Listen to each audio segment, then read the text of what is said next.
¿Cuántos menores de 6 años están en acogimiento residencial? ¿Dónde se encuentran y cuánto tiempo llevan en esa situación? Bien, el número de menores de 6 años en acogimiento residencial es de 52. 24 de ellos tienen entre 0 y 3 años y los 28 restantes entre 4 y 6. La mayor parte de ellos llevan menos de 11 meses de estancia en acogimiento residencial. Podríamos concretar más algunos de los datos si lo necesita. Gracias. Sí, vamos a tener oportunidad y esperamos a la respuesta por escrito. Simplemente la pregunta es ¿dónde están los menores de 6 años?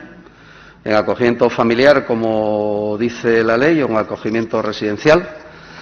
Queremos saber si hay menores de 6 años compartiendo, viviendo, residiendo en centros con menores de 18 años, conviviendo con otros 20 menores en circunstancias que pensamos que no son beneficiosas para los más pequeños. Queremos saber si se está prestando el acogimiento familiar en familias canguro, tan importante para el desarrollo psicoafectivo a todos los menores. Hace 5 años que se modificó la ley. ¿Es posible, señora consejera, que haya niñas y niños que pasan más de 1 y de 2 años en centros de protección y de acogimiento con menores hasta 18 años? Sabemos 2 casos de un menor de 5 años que lleva 2 años en un centro de acogida y una de 4 años que lleva casi 1 año en un centro de acogida. Y no quiero, en el tiempo que me queda, señora consejera, por la relación tan importante que tiene con esta cuestión, dejar de referirme al cierre del centro materno-infantil y a la propuesta de reestructuración que nos está llegando y que nos están comentando distintos sindicatos, ¿no?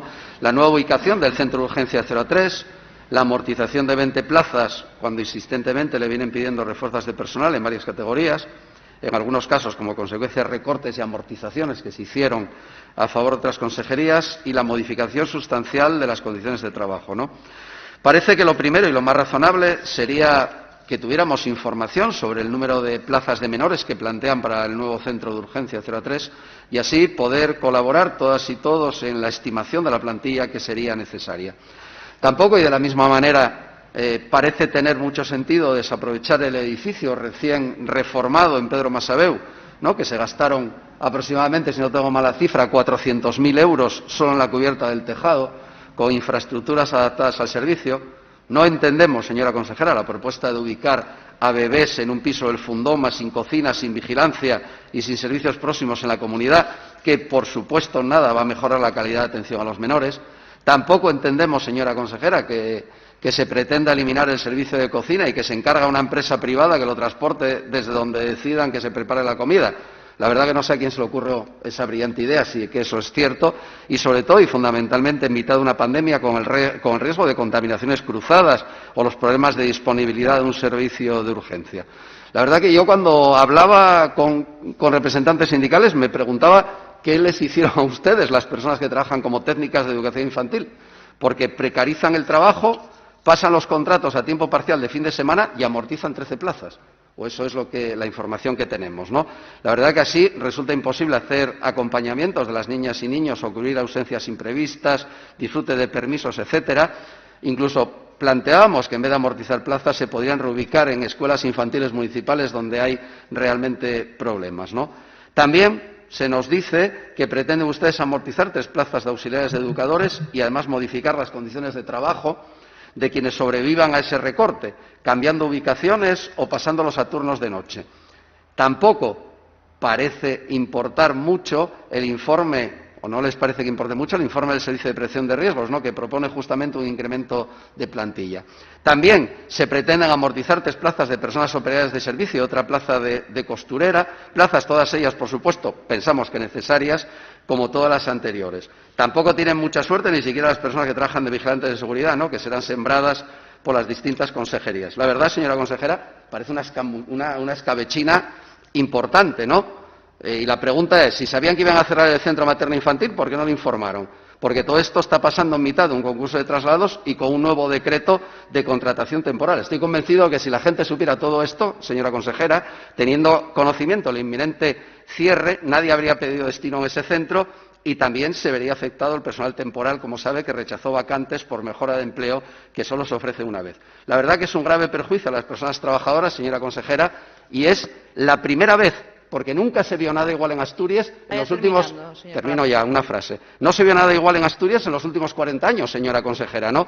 Entonces, no parece que los argumentos sean la mejora del servicio y el ahorro económico, sino más bien, y usted nos lo explicará ahora, seguro que nos convencerá, parece más bien privatización, peor atención a los menores, merma de derechos de los trabajadores y pérdida de empleo público. Eso es lo que parece, consejera. Muchas gracias y disculpe, presidente. Bien, efectivamente, y en la primera parte de su exposición coincido en que existe esa ley desde hace algo más de 5 años, en los que se planteaban una serie de cuestiones que nosotros hemos abordado ya a la hora de elaborar nuestro programa de legislatura.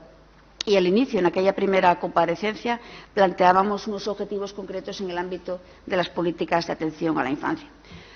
Esa definición de objetivos no quedó en una mera definición de objetivos, sino que se trasladó a iniciativas concretas y hablamos precisamente de, por ejemplo, ese programa de acogimiento en familia ajena, un programa que además tuvo también desarrollo en los presupuestos generales del Principado, con una cuantía de 700 euros mensuales, el doble que hace 2 años, para esa medida de protección. Como medida se desarrollaba también esa campaña también de sensibilización en los meses de septiembre, octubre y noviembre del 2020. Existe también una convocatoria anual de ayudas individuales para el apoyo al acogimiento familiar de menores, en este caso en familia extensa, dotado con 1 millón de euros, y por lo tanto son muchas las iniciativas que se han puesto en marcha. Efectivamente, y al hilo de otra que nos queda también pendiente, que también está en esa planificación normativa, sería la adaptación precisamente de la ley autonómica a esa nueva legislación estatal. Y, efectivamente, tal y como señalaba en la última parte de la intervención, también afrontamos, quizás, no sé si será la primera, la segunda o la quinta vez, pero nosotros entendemos que cuando hay cuestiones que abordar, creo que queda ya bastante claro que esta consejería da la cara y va a hacerlo. Y en este caso es lo que procede. Procede que, ante un cambio sustancial en la propia organización y el propio funcionamiento del centro, no olvidemos que el centro materno-infantil se diseña para atender 50 niños y niñas y que en los últimos años la media ha sido de 11 niños y niñas. Parece totalmente razonable que haya que abordar un proceso de reorganización, porque efectivamente existen informes del Servicio de Prevención de Riesgos Laborales que tienen que ver con las condiciones de los y las profesionales, pero también existen otro tipo de informes que recomiendan abordar esa situación desde el año 2011. Por lo tanto, son muchas las cuestiones que hay que valorar y entendemos que se garantiza la calidad de la atención a estos niños y niñas en la propuesta que tenemos alternativa, y que con este proceso de reorganización, que como saben se da traslado del inicio de este proceso el pasado mes de agosto, se dio traslado a los representantes de los trabajadores, se inicia un proceso negociador que entendemos será tranquilo. Desde la consejería se han mantenido ya los primeros encuentros, estamos dispuestos a escuchar las cuestiones que se quieran plantear, pero también estamos dispuestos a abordar ese proceso imprescindible de reorganización, porque al final en la dinámica de la inercia los resultados son malos, habitualmente malos. Y, por lo tanto, a veces hay que afrontar la responsabilidad, en este caso la que nos toca, de decir, pues hay que cambiar o hay que, en este caso, evolucionar los recursos y la atención y todo.